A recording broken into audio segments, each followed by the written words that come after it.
यकीन कीजिए कि भारत के शहर अयोध्या में राम मंदिर नहीं बल्कि भारत के सेक्युलर आइन की समाधि का इफ्तिताह हुआ है। महात्मा गांधी और पंडित जवाहरलाल नेहरू जैसे भारतीय कौम परस्त मगर नाम नहाद ही सही सेक्युलर रहनुमाओं के भारत की चिता जलाए जाने के बाद राष्ट्रीय सेवक संघ के कार सेवक भारतीय जनता पार्टी के महान नेता नरेंद्र मोदी ने दरहकीकत राम जन्मभूमि मंदिर नहीं बल्कि हिंदू राष्ट्र का इफ्तिताह किया है। अयोध्या में बनने वाला मंदिर महज बाबरी मस्जिद के मलबे पर नहीं बना बल्कि दरहकीकत ये हिंदुस्तान के सेक्युलर आइन की समाधि है जिसका सेक्युलरिज्म का लिबादा उतरा और आज भारत राम राज या हिंदू राष्ट्र बनकर सामने आया है। राम मंदिर में 51 इंच बुलंद राम की मूर्ति की प्राण प्रतिष्ठा नहीं की गई बल्कि इंतहाई दाएं बाजू के इंतहा पसंद हिंदुओं ने दरहकीकत हिंदू राष्ट्र के बुत में नई जान फूंकी है। अयोध्या में 7,000 खुसूसी मेहमानों और हजारों अकीदतमंदों के सामने नरेंद्र मोदी ने हिंदू पुरोहितों के तय करदा इंतहाई मुकद्दस लम्हात या अभिजीत मुहूर्त के दौरान प्राण प्रतिष्ठा की रसूमात अदा की।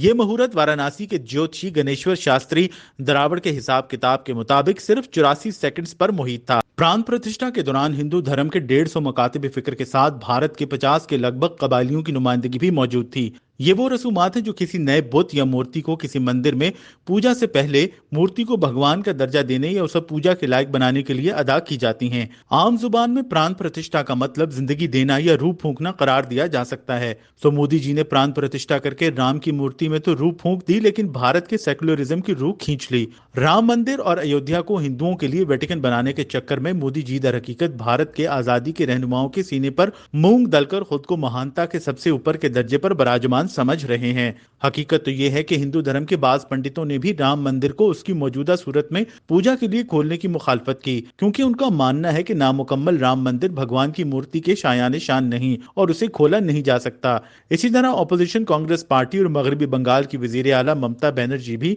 राम जन्मभूमि मंदिर के इफ्तिताह में शरीक नहीं हुई। ममता बनर्जी तो राम मंदिर के इफ्तिताह को बीजेपी की जहालत करार दे चुकी हैं। राम मंदिर के इफ्तिताह पर बड़े हिंदू मजहबी पेशवाओं का बाइकआउट का ऐलान सामने आने के बावजूद मोदी जी की हठधर्मी बरकरार रही। राम मंदिर की इफ्तिताही तकरीब के हवाले से 4 हिंदू पेशवाओं ने लाताल्लुकी का इजहार किया था। कांग्रेस पार्टी और कम्युनिस्ट पार्टी ऑफ इंडिया भी राम मंदिर के इफ्तिताह को इंतखाबी मुहिम के आगाज के लिए मोदी का स्टेज करार दे चुकी हैं। दूसरी तरफ मारूफ बरतानवी जरीदा गार्डियन भी राम मंदिर को मोदी की सियासी चाल करार दे चुका है। द गार्डियन ने मोदी सरकार के सियासी मकासद के हुसूल के लिए ओछी साजिशों का भांडा फोड़ दिया है। द गार्डियन का कहना है कि राम मंदिर की इफ्तिताही तकरीब की आड़ में मोदी ने अपनी इलेक्शन मुहिम का आगाज किया। इलेक्शन जीतने के लिए मोदी जी हिंदुस्तान के 80% हिंदू अवाम के मजहबी जज्बात का इस्तेहसाल कर रहे हैं। द गार्डियन के मुताबिक 2014 में मोदी जी के इख्तिदार में आते ही भारत को हिंदू राष्ट्र बनाने की मुहिम का मुंह बोलता सबूत राम मंदिर मोदी सरकार के सियासी नजरियात का इजहार है। हिंदुस्तान की दीगर सियासी जमातों ने भी मोदी की सियासी चाल को बेनकाब करते हुए मंदिर की इफ्तिताही तकरीब में शिरकत नहीं की।